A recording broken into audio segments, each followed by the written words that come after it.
안녕하세요. 네, 자, 오늘부터 완전 출발이에요. 제가 가장 좋아하는 말 중에 하나가 공부는 시작이 반이다. 그 말을 참 좋아해요. 여러분들 이미 반은 된 거예요. 반이 너무 멀어요. 길은 먼 길이에요. 그렇지만 일단 시작했다는 거, 반은 된 거예요. 네, 그 말을 좋아하고, 자, 공부는 처음에는 굉장히 더뎌요. 이게 이제 굉장히 더디지만 이제 뒤로 갈수록 빨라져요. 그래서 지금 어느 과목이든 다 못 알아듣는 거지. 처음에 앉자마자 잘 알아듣더라.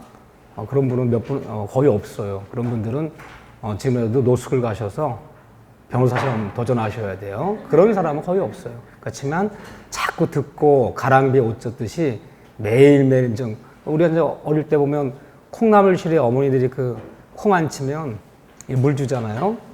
다 빠지지 물이 콩나물 싹 안 나요. 처음에는. 그래서 매일매일 물 주면 싹이 난다고요. 그러니까 싹만 나면 금방 자라요. 근데 그 물 주는 과정이 이게 더디다는 거예요. 이렇게요. 처음만 더디다. 자, 한 가지만 말씀드리고 이제 바로 수업 들어갈 거예요. 처음에 공부 시작할 때는 이 세 가지 마음을 잊으시면 안 돼. 삼심이라 그래요. 삼심. 공부하는 사람은 세 가지 마음 꼭 유지해야 된다. 처음에는 초심이라는 게 있어요. 초심. 맨 처음에 공부를 시작할 때 좀 설레기도 하고 좀 두렵기도 하고 또 또 호기심도 있고 여러 가지 마음이 있는데 초심이라는 것은 겸손함이에요. 이 겸손함을 가져야 돼요. 나는 아무것도 모른다. 초등학생이다. 처음부터 하나씩 시작한다. 이 겸손을 가져야지 내가 세상을 알고 있는 내 지식에 뭘 이렇게 또 첨부하자, 도와하려고 하면 안 돼요. 그냥 백지부터 새로 그림을 그리자, 이 마음을 드셔야지 있는 거에 추가한다 그러면 더 늦어질 수 있어요. 초심이 겸손함이에요. 두 번째는 공부하신 분들 보면 이 열심이라는 게 있어요. 이 단계가 와요. 굳이 제가 여러분들 초심이라 그러면 11월 달, 12월 달, 2달 정도로 이런 겸손한 마음을 가지시고, 그 다음에 열심이라는 것은 사람이 무슨 일이든 한번 미쳐야 돼요. 미치지 않으면 미치지 못한다는 말이 있죠. 그래서 이걸 우리가 한자로 불광, 불급이다, 이렇게 부르는데, 사람이 무슨 일이든 미쳐야 돼. 공부도 하면 미쳐야 된다고요. 미치는 단계가 와요. 막 잠을 자다가도 막 공부하는 꿈을 꾸시고, 이렇게 갑자기 주무시려고 누웠는데, 갑자기 공부할 생각나는 거예요. 벌떡 일어나서 그 책을 찾아보고, 이런 시절이 와야 돼요. 굉장히 이제 열심히 하는 단계죠. 이게 이제 1월부터 시작하면 보통 한 4월, 5월까지 이 단계 유지된다고요. 그 다음에 모든 공부는 사람이 뒷심이 있어요. 뒷심.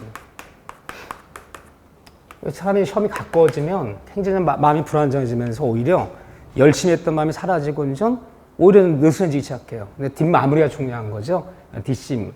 여기 이제 뒷심이 이제 여러분들 보면 여름지나 9월, 10월 이렇게 될 건데 세 가지가 굉장히 중요해요. 뒷심일 때는 항상 그런 거 사람은 최선을 다한다. 진인사 대천명이라는 게 있죠. 내가 최선을 다하고 나머지는 하나님께 맡기자. 이런 열심히 하는 단계. 뒷심. 요 세 가지 마음을 꼭 여러분들 잊으면 안 돼요. 그래서 초심, 열심, 뒷심. 요 세 가지 마음을 가지고 올 1년을 한번 도전해 보자고 이렇게요. 자, 하나 말씀드리고요. 자, 바로 이제 민법을 소개할 건데요.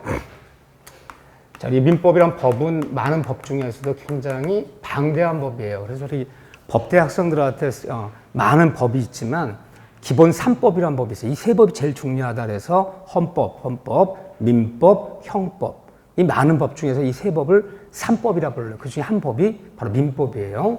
그럼 민법은 어떤 법이냐? 원래 형식적으로 정의하면 우리 민법은 1958년 2월 22일 날 제정됐어요. 이때 제정한 법이에요. 해방은 1945년에 해방됐지만 민법을 제정하는데 몇 년이 걸렸습니까? 13년이 걸렸어요. 해방은 됐지만 이렇게 이념 대립이 심하고 대한민국 정부 수립이 48년 8월 15일이고 6.25 동란 만나버리고 휴전이 53년이고 이런 어수선한 시간을 지나면서 이 국민들의 재산관계와 가족관계 규율한 민법을 만들지 못했어요. 13년간. 그럼 왜 그러냐면 이 민법 한 조문 한 조문을 실생활에 다 적용해서 우리 사회생활이 어떻게 이루어지는지 다 조사해서 그 바탕하에 한 조문씩 만들어야 되는데 너무 방대한 법이라고 조사할 시간이 없었어요. 이 여러 혼란한 전국 속에서. 그러면 45년부터 58년 제정할 때까지 그럼 우리 이 시대를 살아가는 사람들이 재산 관계나 가족 관계 분쟁이 벌어지면 뭐에 따라 해결했냐? 법이 없잖아, 지금요. 요 시절을 우리가 뭐라 부르냐? 의용민법 시절이다 이렇게 불러. 의용민법. 의자가 옷을 빌려서 썼다는 뜻이에요. 의용민법 시대다 이렇게 부르는데 이렇게 부르기가 싫으니까 자꾸 여러분들이 이제 공시법 같은 거 배우다 보면 구민법이란 말이죠. 구민법. 구민법에서는 우리 등기가 대항요건주의, 의사주의였으나 현행민법에서는 뭐 형식주의로 바뀌었다는 등 어쩌다 이제 구민법이란 말 쓰는데 우린 구민법이 없어요. 의용민법이 뭐냐면요. 법이 없으니까 45년부터 민법 제정할 때까지 일본 민법을 빌려 썼어요. 우리가 해방은 됐지만 법률적으로는 법이 없잖아요. 일본에 쓰는 민법을 갖다 빌려 썼단 말이야. 그대로. 일본 민법을. 너무 부끄럽잖아요. 말하기가. 그러니까 그냥 구민법 시대다 이렇게 불러요. 이때 제정해서 1960년 1월 1일부터 시행했어요. 그러니까 제정해놓고도 또 이제 경과 기간이라는 게 있는 거야. 앞으로 60년 1월 1일부터 이렇게 시행할 테니까 앞으로 이 법에 따라서 우리의 재산 관계를 규율하겠다. 이렇게 이제 경과 기준을 둔 거죠. 이렇게요. 그 다음에 법조문 수는 1118조문이에요. 1118조문을 기본적으로 뒀어요. 이렇게요. 자, 기본 뒀지만 지금도 법조문 수는 변하지 않았어요. 다만 요때 60년 1월부터 시행해서 지금 2020년이니까 벌써 60년이 지났잖아요. 60년이 지나면서 몇 번 개정은 됐어. 개정은 됐지만 그 개정이라는 게 조금씩 바뀐 걸 얘기해요. 뭐 미성년의 나이를 20세에서 만 19세로 바꾼 거. 예를 들면 용어들 뭐 한정치산자, 뭐 금치산자라는 용어를 사람을 너무 비하하는 의미가 있지 않나. 뭐 농화자, 옛날에 막 벙어리 이런 사람 농화자 이렇게 썼다고요. 그런 용어들은 뭐 제한 능력자다. 이제 용어 좀 바꾸고 또 재산관계의 상속법 지분이에요. 남녀가 평등하기 때문에 예전의 상속법을 갈수록 뭐 장남이라든가 아들이 유리한 것을 점점 남녀 평등 원칙에 입각해서 상속 지분 바꾸는 거. 또는 뭐 동성동본 불혼제도 이제는 그런 동성동본들 결혼할 수 있다는 거. 이렇게 사소한 몇 가지를 바꿨지 큰 틀은 바뀐 게 없어요. 하나도 바뀐 게 없어요. 그래서 여러분들이 법을 바꾸기가 제일 힘든 거. 여러분들이 배우신 2차 과목들은 이름만 법이지 법이 아니야, 그거는. 제가 볼 때 행정학에 가까워요. 특히 공법 같은 것은 행정부가 필요하다면 그때그때마다 제정하고 개정하고 폐지하고 고친단 말이에요, 이렇게요. 그래서 공법 같은 법은 어떤 때는 공법 선생님이 오전에 막 건축법 시행령이 어떤 거 막 가르쳐요. 오후에 바뀌었어. 법이 바뀌어갖고요. 시행령이. 장학반은 달리 가르쳐야 돼. 그렇게 필요하다면 자주 바뀌는 것은 법이 아니야, 그거는. 행정학에 가까워요, 이렇게요. 근데 정말 안 바뀌는 법. 헌법, 민법, 형법은. 헌법에 있는 글자 하나 손대려면 국민적 합의가 없이는 글자 하나를 넣다 뺐다 못해요. 그 전에 예전에 우리 헌법 1조가 대한민국은 민주공화국이다 그랬잖아. 자유민주공화국, 자유자를 넣었단 말이에요. 자유자를 떼자. 그냥 자유민주공화국이니까 자유자 빼고 그냥 민주공화국이다. 만 쓰자.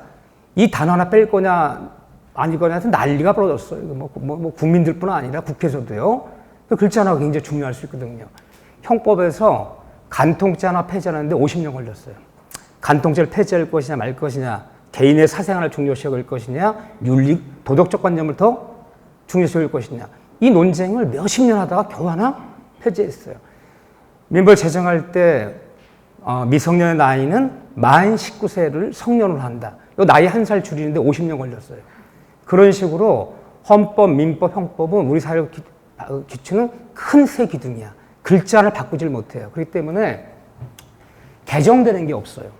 민법서는 너무 편해. 해마책 똑같아. 뭐 개정됐다 뭘 바꾸고 뭐 프린트 나눠줄 필요가 없어요.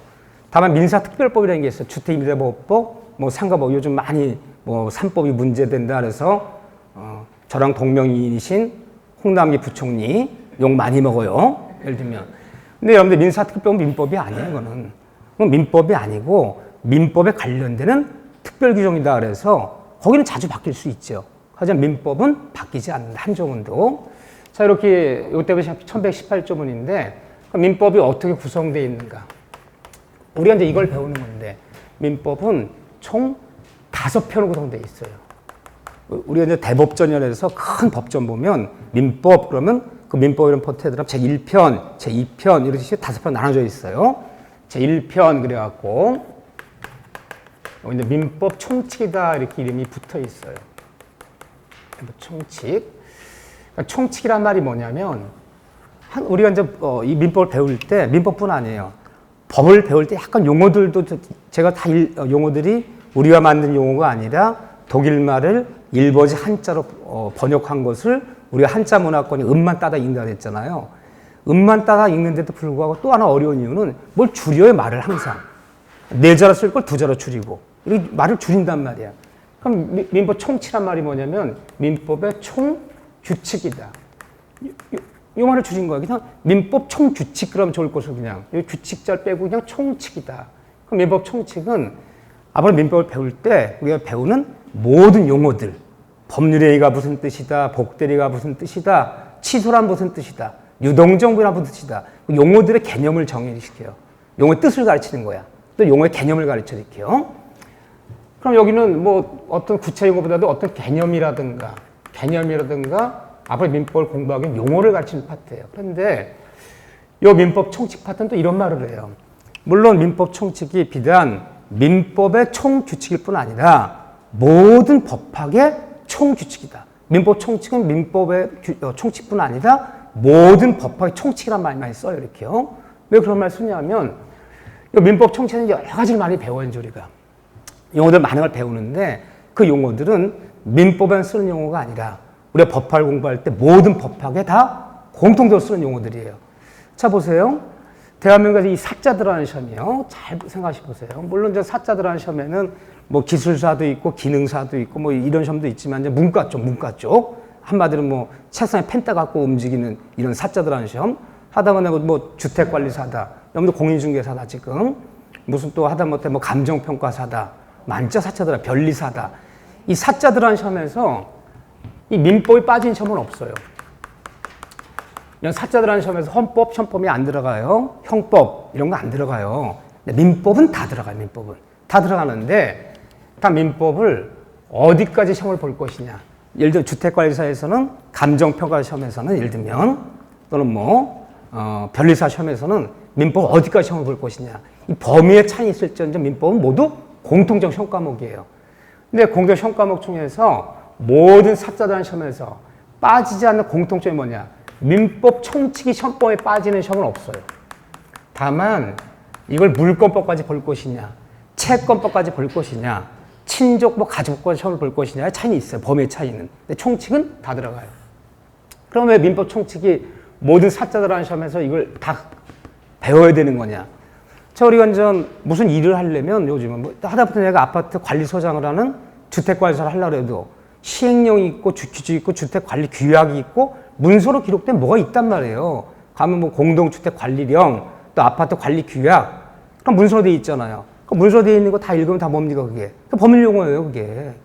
그럼 여기서 배우는 민법 총칙에서 배우는 용어 정도를 알아야지만이 그 해석이 될 수 있다는 거야. 하다못해 요즘들은 뭐 친한 친구들 야 우리 친목회 하나 만들자. 우리 뭐 하나 모임 만들자. 어디서 또 배운 거 있어갖고요. 꼭 모임 만들면 뭐부터 만들어요? 회칙부터 만들어요. 회칙부터. 뭐 희촉법 제1조, 뭐 이 모임의 목적, 뭐 모임의 명칭, 이 모임의 뭐 회원의 자격, 뭐 쭉 쓴다고 이렇게요. 다 민법을 배우는 거 그거. 다 우리 시험 범위가 아니기 때문에 법인을 설립할 때는 사단법인, 사람의 모임을 설립할 때는 꼭 규칙에 그 규약 뭐가 있어야 된다. 이게 빠지면 안 된다는 게 있어요. 예를 들면 재단법인을 설립할 때는 꼭 정관에 있어야 되는 사항들. 이게 다 민법 총칙 가르치는 거예요, 이게 사실은. 그래서 민법 총칙적으로 가르쳐 놔야지만이 뭐 문자로 되어 있는 뭐 서류를 가지고 일을 볼 때는 해석이 된다는 거예요, 하다못해. 그래서 보험 뭐 이렇게 그런 보험 같은 거 하시는 분들도 무슨 뭐 재산관리사 뭐 이런 시험이 있어요. 그 민법 총칙 모르면 거기 있는 용어들을 몰라요. 그래서 민법 총칙은 모든 법학에 쓰는 공통 용어를 가르치는 곳이다 이렇게 보시면 돼요. 자, 그런데 이 민법 총칙이 법조문이 제1편 이름이 붙어 있는데 1조부터 184조까지 184개 법조문을 두고 있어요. 법조문 자체는 두고 있는데 그런데 이 민법 총칙 184개 조문이 모두 시험범위가 아니에요. 우리가 이 중에서 한 파트만이 우리 시험범위예요. 민법 총칙을 시험범위 삼는다 그러지만 총칙 중에 한 파트만 우리 중에 시험범위다. 그러면 이 민법 총칙이라는 파트가 들어가면 7장하고 구성돼요. 7장. 편 밑엔 장이라 부르는 거예요. 제1장 민법의 개념 뭐 예를 들면 제2장 뭐 권리의 주체, 뭐 제3장 뭐 법률행위, 제4장 뭐 조건 기한, 제5장 뭐 소멸 이런 식으로 장이 나눠져 있어요. 그런데 이 장이 이제 총 7장으로 나눠져 있는데 이 중에서 우리는 민법 1조부터 184조까지 7장 전부가 시험법이가 아니라 이 중에서 우리는 제4장 이 법률행위 파트가 있어요. 법률행위. 4장은 여기다 해야겠네요. 제4장 법률행위 파트. 이 한 파트만 우리 시험법이에요. 총칙 전부를 배우는 것도 아니라는 거예요. 그러면 법적으로 얘기하면 1조부터 차근차근 배워 들어가지 않고 법적으로 얘기하면 제103조, 103조부터 시험법이 시작돼요. 그러면 1조부터 102조까지는 시험법이야, 시험법이가 아닙니까? 시험법이가 아니야. 아니기 때문에 안 가르쳐요. 중간부터 시작되는 거야. 그럼 여러분들이 우리 이제 기본서를 받으면 뭐 앞에 목차 나오고 머릿말이 나오고 목차 나와요. 그러니까 첫 배 딱 열면 전 권리 변동부터 시작되는데 거기가 민법의 처음이 아니라 이미 중간이 돼버리는 거야. 중간부터 출발하는 거야. 그러니까 여러분들이 이해가 됩니까? 안 됩니까? 가뜩이나 법하기 어려운데 처음부터 민법 의부터 차근차근 이렇게 밟아 올라가면 그래도 이해가 될 수 있는데 중간부터 출발하는 거야. 중간부터. 그러니까 여러분들 이해 못하는 건 여러분 잘못이 아니야. 초등학교 입학하면요. 한글도 안 가르치고 그냥 사회식을 들어가는 마찬가지예요. 중간부터 시작이 돼요. 그래서 어디까지 가르치느냐. 이건 법률 얘기하면 162조까지. 이거 법률 파트예요. 여기까지 한 파트인데 여기 제4장인데 여기에서 10문제 나옵니다. 그럼 D를 배운다 안 배운다? 또 D를 또 배우지 않아요. 뒤에 보면 기간이요 소멸시는 제도가 있는데 그러면 중간부터 시작해서 중간까지만 가르치고 건너뛰는 거야. 다음 파트로. 그러니까 결국 우리가 민법 기본서를 받지만 이게 민법을 체계적으로 이렇게 해놓은 것이 아니라 우리가 필요한 부분을 발췌해놓은 거야. 발췌. 그러니 가뜩이나 이해가 안 되는데 앞들 다 끊어버리니까 전체를 우리가 볼 수가 없는 거죠. 원래 학문을 할 때는 전체를 이런 얘기 하잖아요. 숲을 봐야지 너무 나무에만 집착하면 안 된다. 전체를 볼 수가 있다 없다? 없어요. 전체가 시험범위의 전체를 보여주지. 그러니까 너무 체계적으로 뭘 배우겠다, 어떤 논리가 어디에 끼어지고 이런 거 그런데 시간 허비할 필요 없어요. 어차피 우리는 나무만 보는 거야. 어느 산에 나무가 한 500그루 있는데 500개 전부가 시험범위가 아니라 그 중에 한 50개 나무만 시험범위 삼은 거예요. 이렇게요. 그럼 어렵죠. 같은 어려운데 중간부터 배워 중간에서 끝나고 건너뛰는 거예요. 이게 총칙이라는 파트고. 자, 2편에 들어가면 물권편이라 편이 시작돼. 제2편 물권편 이렇게 돼 있어요. 물권편. 근데 우리는 그냥 물권법이다 이렇게 그냥 부르는데 여기 이제 규정돼 있어요.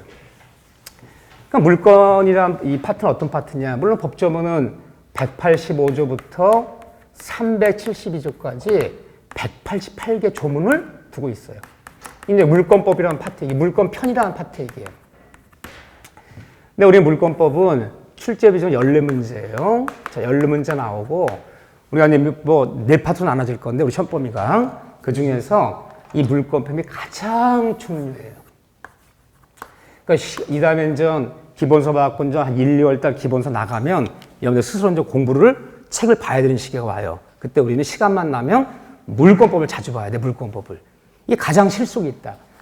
시험 문제에서도 물론 14문제 나오지만 이 물권법은 특히나 다른 법에 미친 영향이 굉장히 커요. 여러분들이 배우신 2차 과목 공시법에서 이 등기법은 이 물권법을 모르고는 등기법을 나갈 수가 없는 거예요. 사실은요. 여기에 딸려 있는 거예요. 부속법. 이 등기법은 물권법의 민법의 부속법. 이 부속법이라는 얘기는 민법 도와주기 위한 법이에요. 이게 등기법이. 등기법은 특별법이 아니에요. 민법의 부속법이다. 민법 도와주는 법이에요. 여기서 쓰는 모든 용어들은 다 물권법에서 지식을 배우고 와야 돼요. 또 2차 과목 배우다 보면 우리는 중개사법에서도 중개사법 실무란 파트를 가르쳐요. 그 실무 파트 15문제 나오는데 그 실무 파트 15문제 중에 절반은 물권법을 기초 삼고 있어요. 물권법 모르면 중개사법 실무 문제 그 15문제 중 7문제는 버린다 봐야 돼. 거기에 영향 미치고 하다못해 세법도 다 여기서 배운 개념을 가지고 세금이 어떻고 논하는 거예요.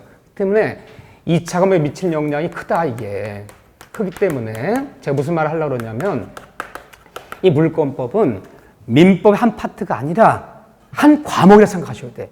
여러분들 공시법, 세법 따로 배우잖아요. 한 과목만큼의 그 중요한 위치를 차지하고 있어요. 민법에서 14문제, 여기 미친 영역까지 따지면 한 10문제 이상은 영역을 미친단 말이에요.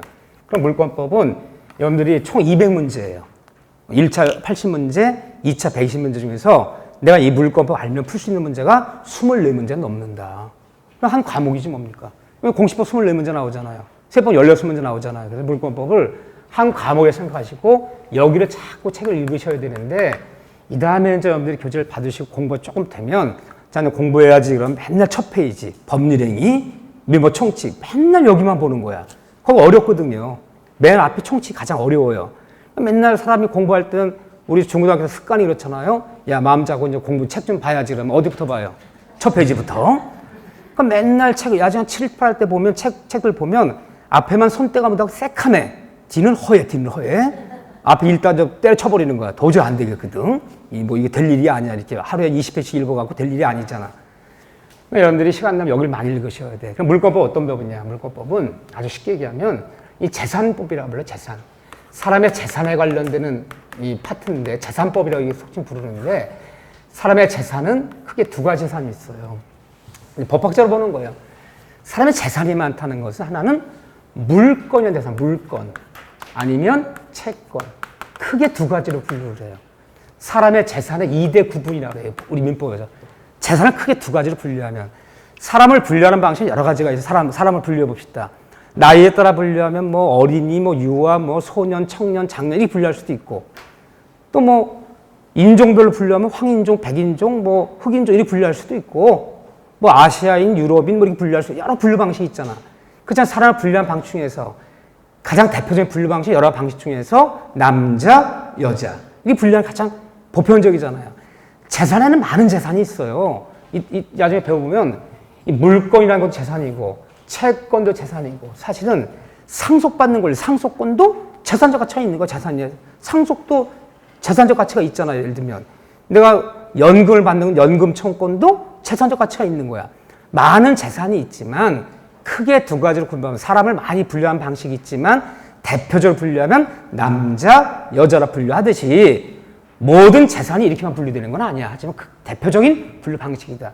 자, 권이라는 말 앞으로 우리가 많이 쓸 거예요. 물권, 채권, 소유권, 전세권, 저당권. 우리가 권이라는 말 앞으로 이제 많이 쓰는 용어 중에 권이라는 말은 항상 뭐의 줄임말입니까? 권리의 줄임말이야. 물권리, 물권리, 채권리. 소유권 그럼 소유권리, 전세권, 전세권리. 민법은 권리를 줄여서 권이라 불러요. 권 한자로. 이렇게 줄이는 걸 좋아해. 그냥 물권리, 채권리 이렇게 부르면 얼마나 좋아. 근데 그렇게 안 불러 전때. 또 줄이 한자라도 물권, 채권. 그러니까 물권의 재산은 법조문은 아까 제가 185조부터 372조까지 188개 법조문이 있다고 했잖아요. 근데 물권법 어떤 법이냐? 이 물권법은 아주 쉽게 얘기하면 사람이 재산은 재산이에요. 재산이라고 해서 제가. 재산은 재산인데 어떤 재산이냐? 사람이 물건에 갖는 재산. 사람이 물건에 갖는 재산을 물건이라고 부르는 거예요. 사람과 물건과의 관계. 물론 이 다음에 배워보면 물건을 분류하는 방식 중에는 뭐 동산으로 분류하기도 하고 부동산. 크게 이제 분류하는 방식 중에 하나예요. 이게 동산, 부동산. 그럼 말을 바꾸면요. 물건이란 재산은, 물권표는 사람이 동산, 부동산에 갖는 재산을 물건이라고 불러. 어떤 사람이 어떤 부동산에 소유권이라는 것이 있더라. 어떤 부동산에 저당권을 설정했다더라. 어떤 토지 건물에 전세권이 있다더라. 또는 토지 지상권이 있다더라. 사람이 동산, 부동산의 재산적 권리를 물권이라고 불러. 물권. 이렇게 부르고 또 하나의 원래 채권이에요. 채권. 채권이 많이 듣죠. 뭐. 채권의 재산은 재산인데 어떤 재산이냐. 사람이 사람한테 갖는 재산을 채권이라 부르는 거예요. 사람이 사람한테 갖는 재산. 자 보세요. 돈을 빌려준 사람 대주라고 그래요. 대주. 돈을 빌려준 대주가 돈을 빌려간 차주에게 내 돈을 갚아달라. 돈을 갚아달라 요구하는 권리. 이거 채권이라 불러요. 매도인이 매수인에게 그 매매계에 따라서 대금을 지급해달라. 임대인이 임차인에게 월세 차임을 지급해달라. 사람이 사람한테 요구하는 권리를 채권이나 부르는 거예요. 매도인, 매수인, 임대인, 임차인 또는 뭐 빌려준 대주가 차주한테 뭘 요구하는 권리. 사람 상한테 뭘 요구할 수 있는 권리가 이건 청구권이라 불러요. 청해서 구하는 재산이다. 청구하는 재산이다. 이 채권의 재산은요, 나 혼자 만족할 수가 없어. 내가 아무리 채권이 많아도 내 스스로 만족을 못하는 재산이야. 채권자가 채무자 청해서 구했을 때 채무자 이행을 해줘야 돼. 돈을 빌려가면요, 돈을 갚아줘야 되는 거고, 결 맺었다면 계약도 상대방이 이행을 해줘야 만족하는 거지. 내가 아무리 채권이 많아도, 자 보세요. 나 빌려준 돈이 많아요. 내가 마음속으로 재산을 계산해봤어. 야, 아파트 뭐 가격이 한 5억 나간대요. 뭐 자동차가 뭐 중고차지만 한 1,000만 원 나가요. 토지도 뭐 감정가가 얼마쯤 나가요. 다 계산했더니 한 8억쯤 되는 것 같아. 그리고 이제 빌려준 돈이 많아요, 내가. 내 마음이 좋아, 돈을 잘 빌려줘요. 뭐 초등학교 동창한테 뭐 5천만 원, 뭐 중학교 동창한테 뭐 5천만 원, 뭐 대학교 동창 1억, 누구한테 얼마. 쭉 합산해봤더니 받을 돈이 한 3억 대. 야, 내 재산이 한 11억 정도 되는군. 라고 생각하면 착각이야. 그건 착각이야. 채권은 아무리 채권이 많아도 채권 스스로 만족을 못해요. 초등학교 동창 연락 왔어요. 야, 본의 아니게 미안하다. 야, 나 망했다. 야, 네 돈 못 갚아. 그러면서 뭐는 밀어요. 막 배는 들이밀어. 배를 째대. 막 배를 째도 돈은 없대요. 대학교 동창 연락 올 거, 내일쯤 연락 올 거예요. 막 등 밀면서. 등을 왜 밀어? 등을? 등 따라고? 나 망했어. 없어. 이 다음에 벌면 갚을게. 변제하지 못하면 그건 재산이 아니야, 그거는. 아무리 내가 매매가 맺었지만 매수인 약속 날짜에 대금을 지급해줘야지 만족하는 거지. 대금을 지급하지 않으면요, 아무것도 아니잖아. 그러니까 채권은 항상 청해서 구했을 때, 이 사람 채무자라 불러, 우리가. 채권자가 채무자한테 뭔가 청해서 구했을 때 채무자가 뭔가를 이행해줘야 돼, 이행. 그 이행해줘야지 만족하는 재산이에요, 이 재산은. 내 스스로 만족을 못해. 근데 내가 이 물건이라는 재산은요, 내가 어느 토지 건물에 소유권이 있다. 그럼 내가 그 토지 건물을 나만이 사용하고, 나만이 수익하고, 나만이 처분해. 내 스스로 만족하는 거지. 내가 이 토지 건물에 대한 소유권은 당신들이 도와주지 않으면 난 만족하지 못한다. 누구한테 도와달라고 청구할 필요가 없어요. 내 스스로 만족할 수 있는 재산이야, 내 스스로. 누가 청구하는 재산이 아니야. 이걸 뭐라 부르냐, 이 다음에 보면 이런 것을 지배권이라 불러요. 직접 물건을 지배해 내 스스로 만족하는 재산이다. 타인의 도움을 필요로 하지 않는다. 그러니까 물건 재산에서는 누가 나한테 이행해 준다는 이행의 문제를 남기잖아요. 이행하지 않아도 돼. 내가 시계에 대한 어떤 시계의 소유권이나 물건이 있으면요, 내 시계 차고 다니면서 내 스스로 만족하면 되는 거지. 이 시계에 대한 소유권을 당신 도와주지 않으면 나 만족하지 못합니다. 누구한테 청구할 필요가 있어, 없어요? 없잖아요. 그래서 물건 재산은 타인의 도움을 필요하지 않고 누가 이행해줘야 만족하는 재산이 아니고 내 스스로 만족할 수 있는 재산이다. 그 다음에 지배권이라 불러요. 차이가 벌어지죠? 차이가. 이 법적 차이가 벌어져. 이 다음에 많은 차이가 벌어져, 얘들은. 그러니까 따로 나누는데 이 채권법은 제3편, 우리 제3편이 돼 있어요. 3편. 채권편이 돼 있어요. 그 요건 법조문이 373조부터 766조까지 굉장히 방대해요. 법조문 자체 한 400개 가까워요. 물권법은 188개밖에 안 되잖아요. 근데 채권법은 390개가 넘어, 법조문이. 굉장히 방대한 거야. 민법 총칙은 180개밖에 안 되잖아요. 이 중에서 우리는 103조부터 아까 제가 162조까지만 시험법이라 그랬잖아요. 그럼 시험법에 들어가는 거 한 60개 정도밖에 안 되잖아요. 이건 400개 가까워요. 굉장히 내용이 방대한 거야. 근데 이 채권법 전부가 시험범위가 아니라 이 전부가 완전 373조부터 766조까지 이렇게 있는데, 이 중에서 우리는 한 파트, 이 중에 채권 중에서 우리 계약 파트라는 파트가 있어요. 거기서 계약 총론이다, 계약 총론이라는 파트와 매매, 교환, 임대차, 이 네 파트만 시험범위예요. 군데군데 이빨 뽑은 거야. 필요한 부분 발췌한 거야. 남은 시험범위가 아니야. 그러면 여기서 여기 계약 총론, 매매, 교환, 임대차 계약에서 10문자 나오는데, 그러면 총 채권법이라는 우리 민법 조문 중에서 우리 시험법에 들어가 있는 것은 전체 한 8분의 1 정도밖에 시험범위가 아니에요. 그럼 8분의 7은요, 시험범위가 아니기 때문에 우리가 계약법, 채권 배운다 배워도 잘 모를 수밖에 없는 거지. 한 부분만 배우는 거니까. 우리가 뭐 계약법을 배웠다 해서 뭐 연대 채무가 뭐 연대 보증이 뭐고 뭐 이런 거 모르잖아, 우리가. 응? 그렇잖아요. 우리 채권 양도가 뭐고 채무 인수가 뭐고 이런 거 모르잖아요. 시험범위가 아니니까. 그러니까 내가 무슨 얘기를 출발하는 거냐면, 전체를 가면서 어디를 배울 때 체계적으로 전부를 가르치는 것이 아니라 필요한 부분만, 이 삼국지라는 책이 10권짜리가 있으면 필요한 부분만, 뭐 예를 들면 뭐 도원결의, 뭐 적벽대전, 뭐 이렇게 군데 발췌해서 우리 시험법이란 말이에요. 그러니까 여러분들 기본서 이렇게 보면 민법이라고 묶여 있지만 민법이 이게 전부가 아니죠. 그러니까 우리랑 서로 앞뒤 연결이 안 된다는 거야. 그렇지만 신경 쓰지 마세요. 우리 법대 학생들은 아니고 체계적으로 공부 학문적으로 접근하는 사람들 아니야. 시험 범위에 속한 것만 발췌한 부분만 거기서 60점을 맞으면 되기 때문에 너무 이 민법을 앞뒤를 연결하려고 노력할 필요는 없어요. 연결이 안 돼 어차피.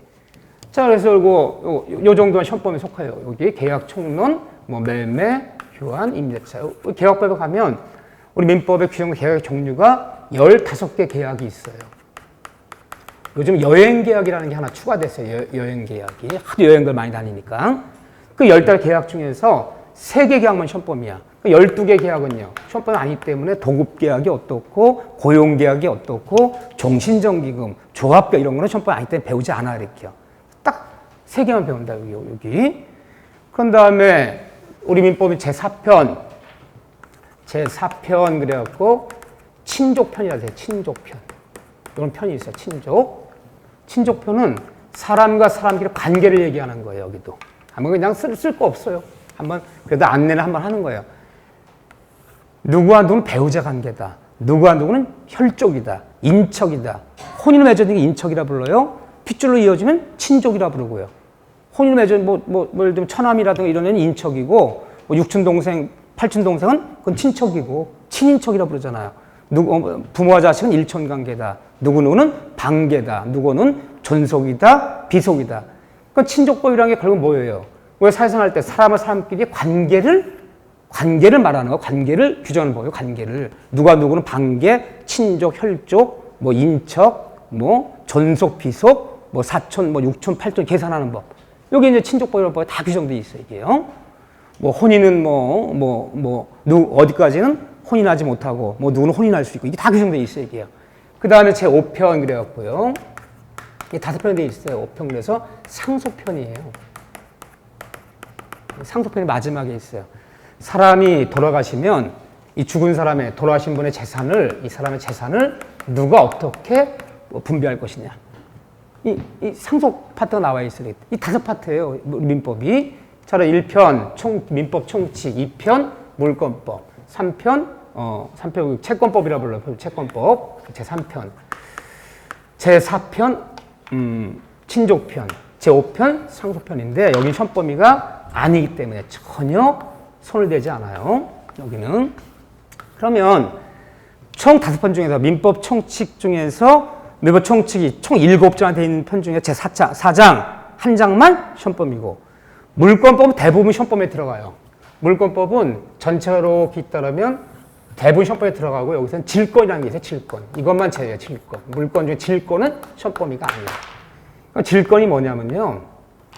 여기 동산담보제도인데 이 담보제도라는 것은 돈 빌려 쓰는 방법을 담보라 불러요. 남의 돈을 빌려 쓰는 방법. 사람이 부동산 이용해 돈을 빌려 쓰는 건 주로 저당권이에요. 저당을 설정하는 거야. 동산, 뭐 기계라든가 시계라든가 다이아 반지 이런 동산 이용해 돈을 빌리는 방법은 질권을 설정하는 거예요. 동산 담보는 질권, 부동산 담보는 보통 저당권인데 그럼 여러분들 질권 그러면 뭐 생각하시면 되냐? 전당포 생각하시면 돼. 내가 돈을 빌려준 사람한테 내 물건을 인도해 놓고 시계 풀어놓고 뭐 기계를 이용해 돈을 빌려 기계를 갖다 놓고 돈을 갚아야 물건을 찾아올 수 있는 거. 그러니까 전당포가 돈 빌리는 게 바로 질권 설정하는 거다. 동산 얘기예요. 근데 이건 시험 범위가 아니야. 이거 하나만. 이 다음에 이제 물권 배우면 8가지 물권이 규정되어 있어요. 우리가 민법에. 뭐 소유권, 지상권, 지역권, 전세권, 유치권, 저당권, 질권. 8가지 규정되어 있는 것 중에서 7가지 물권 시험 범위야. 근데 질권만은 시험 제외되는 거야. 그럼 이걸 제외한 나머지는 대부분 시험 범위에 들어온 거죠. 물권법은 가장 많이 가르치는 거죠. 나머지들은 부분만 조금씩 가르치는 거야. 이렇게 조금만 이렇게. 그런데 그럼 우리가 이제 공부를 하면서 있어서 한두 가지 이제 그래도 개념을 갖고 들어가야 되는 거예요. 그러면 민법이 뭡니까? 아, 오늘 민법 공부하고 했어. 그럼 민법은 어떤 법이야? 라고 물으면 뭐라 대답할 거예요? 그렇죠. 사인과 사인 간에 보세요. 재산관계와 내 치우침 아까 여기를 가족이라 부르는 거예요. 친족, 상속이요. 재산관계와 가족관계를 규율하는 법이다. 이렇게 얘기하면 돼요. 민법은 사람들의, 우리 사인과 사살하는 사람들의 재산과 가족관계를 규율하는 법이다. 이렇게 표현해 좋고, 민법 어떤 법이냐? 그러면 사람과 물건과의 관계, 사람과 사람끼리의 관계를 규율하는 법이 되게 좋아요. 그러니까 민법이라는 건 좀 세부로 들어가면요. 우리가 뭐 상속도 결국은 돌아가신 분의 재산을 나누는 건데 재산이 물건과 채권이 있지만 주로 이제 재산과 물건이 주로 재산이에요. 그럼 말을 줄이자면 민법이란 사람과 사람끼리의 관계, 계약법, 친족법, 사람과 물건, 재산과의 관계를 규율한 법입니다.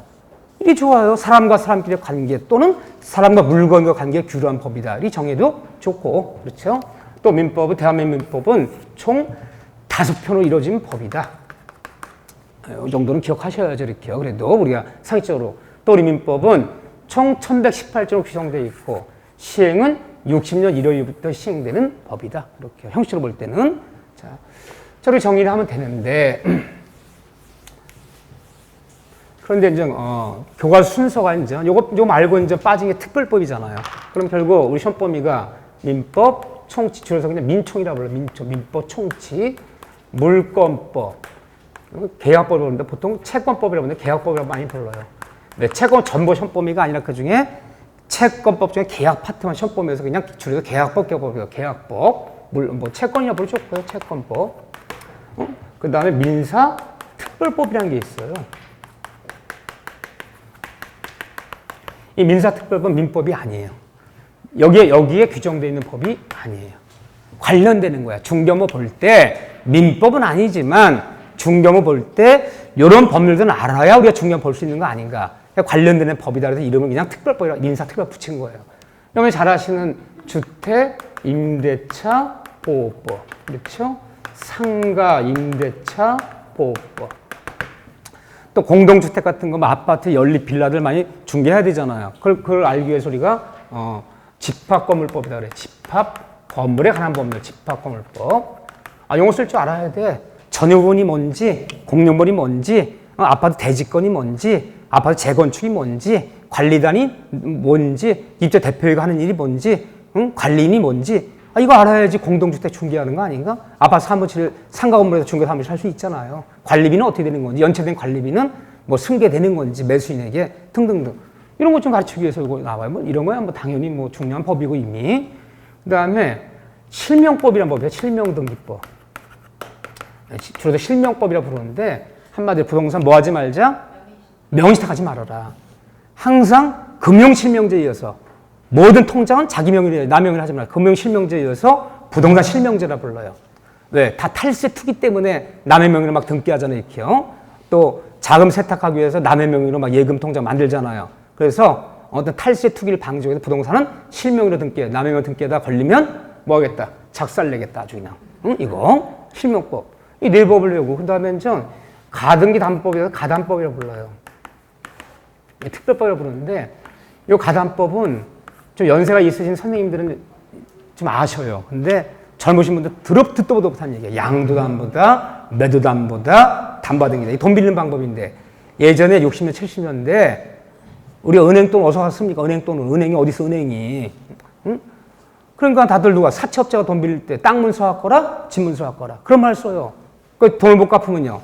땅이 날아가고 집이 날아가는 거야. 즉 빌려준 채권자가 채무자 부동산 을구에 저당을 잡는 것이 아니라 소유권 이전형을 택해요. 집 문서 갖고 땅 문서 갖고라는 얘기는 네 등기부에 소유권 이전 가등기 잡아놓고 돈을 빌려줬다가 돈 못 갚으면 돈 대신 본등 깨버리겠다. 집이 날아가고 땅이 날아가고 그랬단 말이야. 근데 요즘은 이런 제도가 거의 없어요. 야, 어떤 사람 망했다, 야. 그럼 망했다라면요. 다 경매당해서 법원에 경매당 날랐다 생각하지, 야. 그 사람 망했는데 채권자, 사채업자가, 야, 망하는 날 집 가져, 땅 가져갔더라. 그런 얘기 못 듣잖아요. 이 법이 제정돼서 그런 거야. 잘 쓰지 않는 법인데 어쨌든 시험범위에 들어가요. 이 5개 법을 우리가 묶어서 시험에 들어가는데 올해 같은 경우에 당연하죠. 임대법부 2문제, 1문제씩 나와요. 부담스러워요. 한 법에서 한 문제가 나와. 한 법에서 이 집합권법 같은 법 같은 법은요. 법조문이 66개 조문이야. 66개 조문에 시행령이 이렇게 항이 많이 붙어 있는데 우리가 아파트 관련 부분을 주택 관리소장을 한다면 이거 자세히 공부해야지. 근데 한 문제 때문에 자세히 할 수가 없잖아, 이걸요. 한 문제 때 한 법을 다 배울 수가 없잖아요. 그러니까 선생님이 찍어주는 부분만 해야 돼.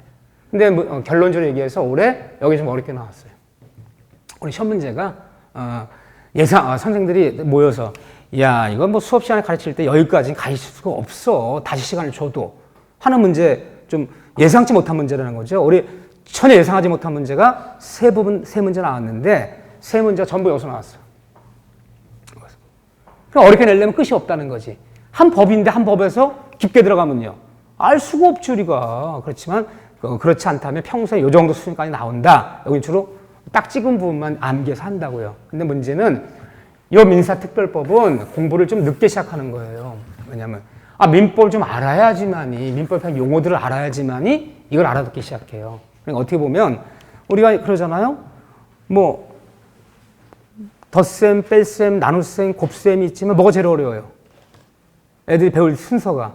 근데 덧셈, 나눗셈이 어려워요. 그러니까 덧셈, 뺄셈을 못하는 나눗셈 못한다고. 이거 나눗셈에 생각하시면 돼. 민법을 너무 이걸 몰라버리면 이걸 할 수가 없어요, 이거를. 이걸 안다는 전제하에 이걸 기초로 해서 뭐 대항력이 어떻고 우선변제권이 어떻고 뭘 더 치밀한 논리가 들어가야 돼요. 그래서 민사특별법은 언제 이후에 하느냐 그러면 여러분들 보통은 5월 이후에 하세요. 물론 모의고사 3월 달부터 여기 내요. 내지만 내가 좀 신경 쓰고 별표 쳐가면서 공부는 5월쯤 돼서 하면 효과적이에요. 근데 그냥 1, 2월 하려고 하면 도저히 다 그냥 맨바닥 헤딩하는 거예요. 다 외워야 되는 거예요. 외워지지도 않아. 이해가 안 되는 건 외워지지도 않는 거예요. 조금 뒤로 밀어놔라, 특별법은. 그래야지 이런 순서가 있는 거다. 나중에 하면 빨라지는 부분이 있고 처음에 하면 더디는 부분이 있는데 특별법 뒤로 밀어놓고 주로 이걸 위주로 좀 하셔야 되겠죠.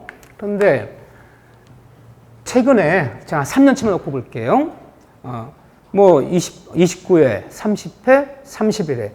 제가 3년치만 놓고 보면 이 네 파 중에서 출제 수준 난이도가 제일 쉬운 부분이 어디냐? 총칙이 제일 쉽게 나와요, 난이도는. 올해도 마찬가지예요. 총칙은 예상치 못한 부분이 나온 적이 없어. 늘 수제 강조이 나온다는 부분만 나와, 이렇게. 난이도 자체는 제일 학급이야. 이 중에서. 그런데 공부하기는 제일 어려워요. 공부하기는 최고 상급이야. 참 이거 아이러니한 거예요. 무슨 말이냐면 민법 총칙 10문제 나와요.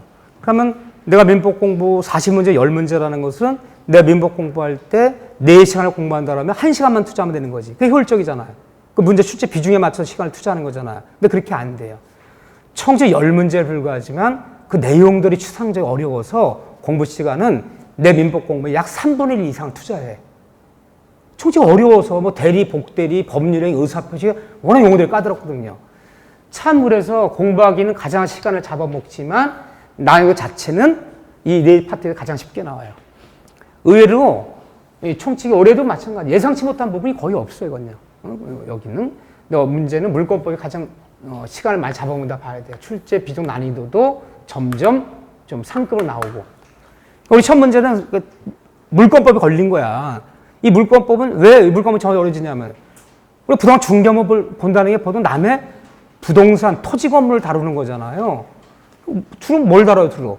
물건을 다루는 거야. 그럼 당연히 중개 실무에 가장 필요한 지식은 물권법에 다 모여 있지.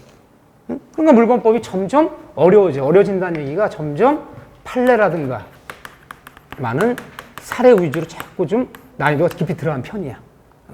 계약법은 늘 그 자리고, 계약법은 그냥 늘 해마다 그냥 어렵지도 않아요. 하나 똑같아요.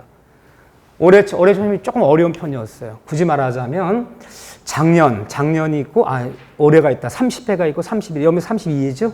네. 굳이 말하면 30회보다는 31회 문제가 제가 볼 땐 3문제 이상 어려웠어요. 이 3문제는 대단한 거야. 민법에 3문제쯤이 어려워지면 합격생이 10,000명 이상 줄어요. 민법에서만. 학개론도 만약에 3문제 어렵다. 그럼 1차 합격생이 줄어들면 20,000명 이상 줄어드는 거예요. 이렇게. 한 문제에 그렇게 많은 사람이 몰려있어요. 이렇게요. 그런데 좀 어렵게 나오면 여기로 어렵게 내는 거야. 자꾸 인간들이. 응? 여기서 듣도 보도 못한 것 같아 집어넣는다고 이렇게. 손대기 힘든 문제들을. 그럼 어려워지는 거야. 그래서 좀 쉽게 나오면 특별법이 무난하게 나오고 어렵게 하면 특별법이 정말 전문가 수가 나와서 손대지 못하는 문제. 제가 볼 때 올해 특별법 문제 6문제 중에 3문제는 손대기 어려웠어요. 어느 교과서, 어느 선생님도 거기까지 들어가지를 못해. 한 문제 때문에 우리가 보통 한 문제라 그러면 시간으로 얘기하면 1시간씩 배당해서 1년에 한 3번 정도 해줘요. 근데 한 문제 때문에 4시간을 투자할 수는 없잖아요. 그러니까 여기는 한계가 스스로 있는데 여기를 자꾸 이렇게 어렵게 낼 때 여기가 어렵게 줘. 좀 쉬워지면 여기가 쉬워지고. 근데 올해 여기가 어려웠어, 내가 볼 때는. 여기가. 자, 그렇다는 거. 그래서 총칙이 이제 맨 앞에 만나지만 사실은 공부할 때 이 물권이라든가 계약법 이걸 먼저 공부하고 그 전에 제가 맨 처음에 기초 강의할 때는 여기를 먼저 가르쳤어요, 제가. 여기를 먼저 가르치고 나서 총칙을 마지막에 가르쳤어요. 멤버 총칙을. 사람들이 난리가 났어. 아니, 교과서가 페이지가 1페이지부터 안 나가. 왜 중간부터 나가냐? 중간부터 나가니까 본인이 못 알아듣는 줄 알아. 원래 몰라서 모르는 건데. 이게 우리 습관이 그렇잖아요. 학교가, 우리는 미국식 교육제도 때문에 항상 모든 공부는요. 이렇게 점점 뒤로 갈수록 어려워진다고. 1차 방정식을 알아야 그 다음에 2차 방정식을 아는 거고 그걸 알아야 3차, 이렇게 생각하는 거야. 앞을 몰라서 중간을 못 알아듣는다 생각하는 거야, 지금요. 근데 그렇지 않아요. 독일은 거꾸로 돼 있다 그랬잖아, 내가. 모든 여러분들 팬들 교과서 받을 거야. 공시법이건 공법이건 하여튼 민법이건. 대한민국 모든 법자들은 교과서는 1페이지부터 50페이지까지 가장 어려워요. 거기만 이해하면 다 아는 거야, 그거. 독일은 반대. 가장 어렵게 시작해서 뒤로 가서 쉬워져, 이렇게요. 왜? 앞에는 학문적이며 이론적인 얘기를 쫙 나열하고 독일법은 뒤로 갈수록 이제 실산에 관련되는 걸 직접 배워버려. 여러분들 매매 아시잖아. 임대차 아시잖아요. 저당권 알잖아요. 전세권 얘기 많이 들었잖아요. 이런 데를 먼저 다 가르친 다음에 야, 우리가 배운 것들의 용어들을 한번 정리해보자. 여기서 법률행위란 이런 뜻이었지. 응? 의사표시란 이런 뜻이었지. 대리란 이런 뜻이었지. 거꾸로 가면 이게 쉬운데. 앞으로 배울 것들 용어부터 어디에 쓰는지도 모르고 용어부터 다 정의를 내리고 이제 이 용어를 가지고 한번 실생활 써보러 가자. 이게 돼 있단 말이야. 그러니까 이걸 먼저 가르치니까 사람들이 너무 항의를 많이 해갖고 안 돼. 그래서 저 선생이 강의를 못 알아듣는 줄 알아. 원래가 중간부터 출발하면 못 알아들어, 처음에는. 그래서 그냥 총칙부터 하는데 사실은 공부할 때는 여기를 먼저 공부한 다음에 총칙을 마지막에 하는 게 더 효과적이에요. 거꾸로 가면 정리할 수 있어, 이렇게요. 근데 어쨌든 이렇게 돼 있다는 거. 자, 바로 들어갈 거예요. 그러면 교과서 열어보세요. 민법 개념에는 그런 얘기들이 나오고 141조 민법 체계에는 뭐 이렇다더라. 이미 다 본 거야. 지금 얘기한 거 제가 이걸요. 넘기시면 권리 변동 파트가 있어요. 권리 변동. 이 권리 변동 파트가 어디냐? 그러면 우리 교과서 여기부터 시험범위 시작되는 거야. 제가 우리 민법 총칙 제1편 총칙이 법조문 1조부터 184조로 돼 있는데 이 중에 우리는 모든 게 시험범위가 아니라 총칙 7조가 돼 있는 제4장 법률행위란 파트 한 파트만 시험범위다. 이 법률의 파트. 여기 이제 법조문 얘기하면 103조부터야. 그러면 교과서 열면 여기가 시작되는 거야, 여기가 시작되면 첫 번째 단어가 권리 변동? 이걸 가르치기 위해서 이 얘기가 먼저 나오기 시작해. 이 앞은 뭐 권리의 주체, 뭐 사람이 누구다, 법인이 뭐다, 뭐 이런 것들 막 가르치고, 권리의 객체가 뭐다, 민법의 의의가 뭐다, 형성권이 뭐다, 이런 것들 쫙 가르쳐야 되니까 안 가르치고요. 여기부터 시작을 해요. 그럼 맨 먼저 권리 변동이란 말이 나와요. 권리 변동이 나오면서, 이제 우리 기초 강의니까 용어들을 다시 한번 정리한 다음에, 요걸 들어갈 거예요. 그러면 우리가 많이 쓰는 용어 중에서 앞으로 이제 수도 없이 쓰겠죠, 저랑. 뭐 채권이 어떻고, 물건이 어떻고. 가지 많이 쓰는데, 여기 라이브 사례 보세요. 이게 나온다는 얘기가 아니야, 지금. 근데 지금 라이브 사례로 접근하는 라이브 민법이라는 파트 있죠. 이 용어 지금 거기 채권, 물건, 형성권, 동시항변권 4단어 나오는데, 이거 다 알면 지금 시험 봐도 실전 맞는 사람이야. 그만큼 이게 간단한 단어가 아니면, 라이브 민법이 기초가 아니야. 이런 용어를 잘 쓸 수 있다는 건 이미 민법이 여러분들이 최소한 6개월 정도 공부하면 이게 물건이지, 이거 채권이지, 이거 형성권이지, 얘가 추산하는 거지, 지금 동시항변 추산한다 그러는 거지. 이거 이해하려면 6개월 정도 공부량이 있어야 되는 거야. 그렇지만 어쨌든 웬만하면 교과 순서대로 용어들을 하나씩 볼게요. 우리 용어 정리한 거니까 천천히 가면서 보는 거야. 열나르지 마시고 그냥 재밌게 들으세요. 응? 재밌게 들으시는 거지. 뭐 공부를 뭐 외워야 된다, 알아야 된다 그러면 압박감이 생기면 부담스러워요. 여러분 아직 출발도 안 한 거예요. 기초 강의는 그냥 응? 예를 들면 등산 얘기하면 아직 산에 가지도 못했어. 등산하기 위해서 지금 장비 챙기는 거야. 장비 챙기는 거야. 농사로 얘기하면요. 아직 걸음도 안 냈어. 응? 씨도 안 뿌렸어요. 아직. 천천히 가요. 천천히 처음에는. 자, 거기 보세요. 사례를 접근한 라이브 민법 봐보세요. 첫 번째니까 내가 안 넘어가고 하는 거예요.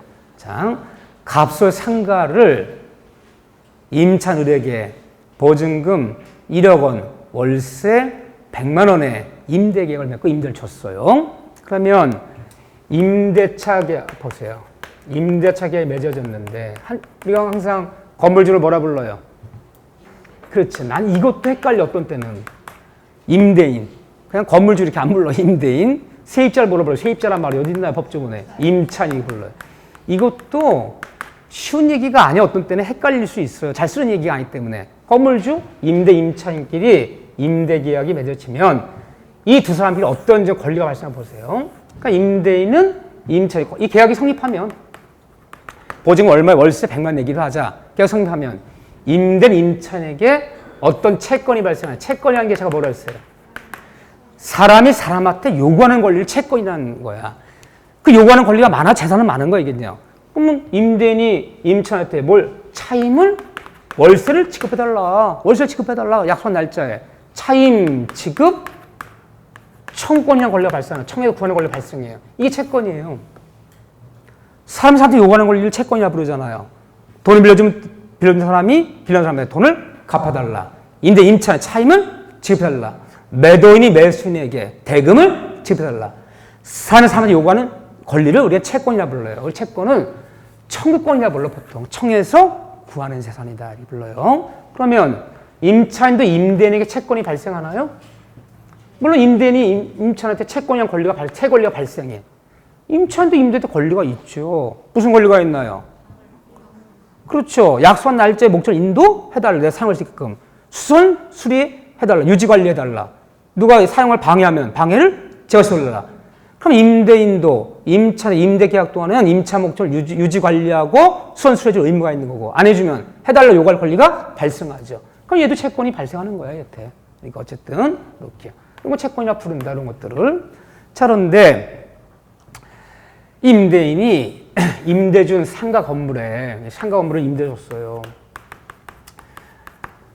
은행 가서 임대인이라는 사람이 은행 가서 돈 1억 빌리고 여기 저당을 뭐 잡힌다 그래, 저당을 설정한다 그러잖아요. 뭐야, 너 설정했어? 이런 말 많이 쓰잖아요.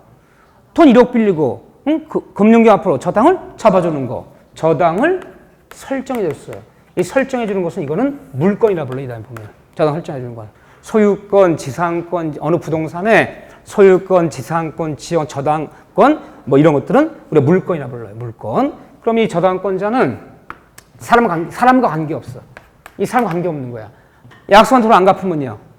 누구한테 요구할 필요도 없어요. 안 갚으면 이거 뭐에서? 경매에서 경락대금에 직접 배당받아가면 되는 거죠. 그래서 저당권자는 어디에 저당을 설정하면 저당 잡힌 부동산을 직접 지배해서 그 물건 교환 가치, 처분 가치를 직접 지배해서 경매에서 돈 받을 권리가 있는 거지. 뭐 누구한테 돈 갚아서 요구할 필요도 없어. 안 갚으면 경매에서 돈 받아가면 되는 거야. 이거 우리가 물건이라 부르는 거죠. 그래서 임대차 계약 자체는 채권이라 불러요. 임대 계약 자체는. 왜? 사람한테 요구하는 권리 발생이기 때문에. 근데 어느 부동산에 돈 빌리고 저당을 잡히는 것은 저당권 물건이라 불러, 물건. 그런 용어들이 남아 있죠. 그런 다음에 거기 보면 세 번째는 형성권이라는 얘기 참 많이 쓰는데 어려워요. 이런 건 그냥 한 번에 국어 사전처럼 정의하려고 하지 마시고 가다 보면 자꾸 쓰다 보면 알게 돼. 이 권리 중에는 형성권이다 그래요. 하나 이러면 여러분들 알았어요. 청구권이라는 거 얘기 많이 들었죠. 청구권. 청에서 구하는 권리. 응? 빌려준 사람이 돈 빌려준 사람한테 내 돈을 갚아달라. 매도인 매수인에게 대금을 지급해달라. 임대인 임차 차임을 지급해달라. 사람에서 요구하는 권리를 청구권이라 불러요. 청구권. 그런데 하나 형성권이란 권리는 어떤 권리냐면 형성권은 내가 일방적 의사표시로 일방적으로 효과가 발생시키는 권리를 우리가 형성권이라고 부르는데 이게 무슨 말이냐면요. 상대방이 있더라도 이 상대방의 동의가 필요 없어요. 동의받을 필요 없어. 내가 일방적으로 하면 되겠네, 내가. 그럼 이 다음에 배우면 이제 우리가 단독행위 배우는 거 있는데, 나 이 계약 취소한다. 이 계약 해제한다. 이 계약 해제한다. 그 권리 가진 사람이 일방적으로 해제한다. 이거 취소한다. 일방적으로 하면 취소 효과가, 해제 효과 일방적으로 발생하는 거지 상대방 의사 물을 필요 없어요. 그러니까 형성권이랑 권리는 어떤 권리냐. 상대방이 있더라도 상대방 의사를 물을 필요 없이, 이렇게 동의 필요 없이 내가 일방적으로 그냥 효과를 일방적으로 발생시켜버리는 거. 상대방이 걔가 대동의 받을 필요 없는 거. 일방적으로 행사한 일방적 효과를 발생의 권리를 형성권이라고 부르는데, 이 다음에 보면 이제 요게 이제 형성권들이 보통 일반 의사표현 단독행위라는 게 있어요. 아니, 지금은 몰라요. 단독행위는 주로 형성권이다 이렇게 불러요. 형성권이란 어떤 사람이 일방적 의사표시하면 일방적 효과가 발생하는 거. 상대방이 있더라 상대방 동의가 필요 없는 거. 형성권 행사했다고 부르는 거예요. 자, 그런 말들이 나와 있고, 자, 봐보세요. 4번 좀 보세요. 많이 쓰는 용어 중에서, 이런 거 대학교 배우는 건데, 이 동시, 참 이행에, 이 항변권이라는 재산이 있어요. 항변권. 참, 단어도 어려워요. 동시행의 항변권. 왜 어려울까요? 이게 1번식 한자야. 이게 1번 말 쓰면 동시, 이행에. 이 1번식 용어를 우리가 음만 따다 놓은 거야. 독일 말을 일본 애들이 지네식 한자 용어로 동시 항변권이다 써놓은 것을 우리가 같은 한자 문화권이니까 음만 따다 동시 항변권이다. 근데 우리 말이 아니지. 그러니까 여러분들이 처음에 이제 좌절하는 이유가 굉장히 큰 마음을 가지시고, 야, 내가 교과서도 많이 읽고 이제 열심히 할 거야. 읽고야 좌절해. 3페이지를 가서 아무것도 모르겠어. 왜 모르느냐? 그게 한글로 돼 있지만 우리말이 아니라는 거지. 그럼 여러분들이 이게 우리말이라면, 고등교육 받으시고, 연륜 있으신 분들이 읽으면 알아야지, 뜻을. 우리말이 아니니까 모르는 거지. 여러분들이 한글로 돼 있다 우리말에 생각하면 안 된다, 이거. 응? 일본식 한자 용어를 우리말로 풀 줄 알아야 돼. 동작면권 연말이 뭐냐? 이거요. 뭐래, 같이 하자. 너랑 나 같이, 같이 이행하자. 그러면 동작면권은 한마디로 보면 버티기 하는 거예요. 우리말로 버티기 한다. 뭘 연기하면서 버티는 거예요. 뭔가 버티기 하는 동작면 취한다는 거야. 자, 무슨 말이냐. 임대계약이 끝났어. 근데 임대인이 계약 날짜는 끝났어요. 야, 보증금은 천천히 빼줄 테니까 일단 계약은 끝났어. 오늘부터 이사 나가래요. 임차 나가요, 안 나가요? 뭐라면서? 너 보증금 빼줄 때까지는 나도 이사 못 나가. 그 동시항변 주장하는 거야. 동시항변 얘기가 뭐냐면요. 같이 하자. 내가 먼저 내 의무를 이행하여야 상대방이 이걸 요구할 수 있다는 동시항변권이 아니거든요. 같이 하자. 버티게 하는 거야. 네가 뭐뭐 할 때까지는 나도 못해. 네가 뭐뭐 해줄 때까지는 나도 못해라는 게 동시항변권이라는 거야. 자, 오늘 매매계약이 체결됐어요. 오늘 잔금 치는 날이야. 매수인이 그래요. 매도인한테. 계약서는 잔금 치는 날인데, 매도인 씨, 내가 좀 돈이 모자라서 잔금 마련이 다 안 됐는데 오늘 계약서대로 내가 2, 3일 내로 입금시켜줄 테니까 일단 소유권 등기 넘기고 오늘부로 매매 부동산 명대달라. 해요, 안 해, 매도인이? 뭐라 할 때까지? 너 잔금 칠 때까지는 나도 등기 못 넘겨. 버텨야지. 그럼 매도인이 뭐 주장하는 거예요? 동시에 하는 거잖아. 같이 하자. 네가 잔금 치르는 거와 내가 등기 필요한 교부하면 지금부터 같이 하자. 같이 하자 주장하는 게 동시항변 주장한다는 거예요. 근데 그걸 주장하지 못하면요. 내가 먼저 이행하여야, 돈을 먼저 갚아야 뭐를 요구할 수 있다면 그건 선의 의무가 있다는 거예요. 내가 먼저 내 의무를 제공해야지 상대방 뭘 요구할 수 있다면 선의 의무가 있다 부르는 거고, 내 의무 먼저 할 필요 없어. 네가 이행 제공할 때까지는 나도 못해.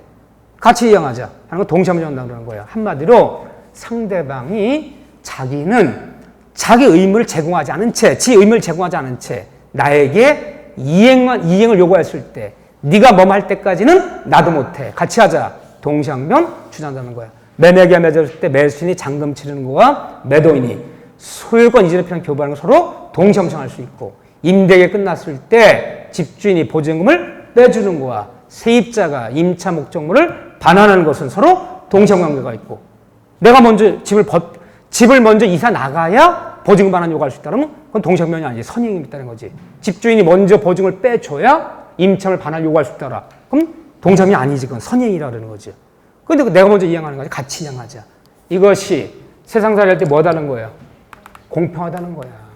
이 공평의 원리에서 인정되는 거예요. 사상할 때. 동시함을 취한다 그러는 거예요. 동시함을 취한다는 얘기는 어쨌든 버티는 거야. 네가 뭐뭐 할 때까지는 나도 못해. 같이 하자. 응? 버티는 걸 동시함을 취한다 그래요. 용어들 앞으로 많이 쓸 거야. 한 번 듣고 이거를 그냥 알자는 게 아니야. 근데 앞으로 많이 쓸 용어들이기 때문에 그냥 상견례 삼아서 한번 보자는 거야. 이렇게. 뭐 외우라는 건 아니에요, 지금요. 자, 그런 다음에 오른쪽 페이지 143쪽 보면 뭐 권리의 주체다 그래서 권리 능력, 의사는 행위 능력 많이 나오는데 10분 쉬었다 고 이런 문장들은 이게 직접 우리가 왜 이런 데 중요시 여기냐면요. 시험 범위가 아닌 이런 데를 따로 이 다음에 설명 못 해드려요. 그렇지만 멤버 배우다 보면요. 다 나오는 거야. 시험 범위 여기인데 여기에 해당되는 것만 다 설명하기도 시간이 부족해 죽겠는데 여기서 용어가 나온다고 해서 여기서 배워야 되는 용어를 설명할 수는 없단 말이야. 시간 관계상. 그렇기 때문에 지금 권리 능력, 의사 능력, 예를 들면 행위 능력 이런 것들, 형성권 이런 것들 용어 나오면 따로 설명 못 해주는 거야. 시간이 없어서. 그래서 기초 강의할 때는 우리가 앞으로 이제 1월부터 쭉 공부할 때 밑바탕이 되는 그때 시간 없어서 시간 설명해주지 못하는 것들 직접적인 시험범위에 속하지는 않지만 용어 가끔 나오는데 설명할 수 없는 것들 이런 것들 중심으로 뽑아서 먼저 볼 거예요. 이렇게요. 자, 10분 쉬었다가 다시 여기서 용어 정리 들어갈 거예요.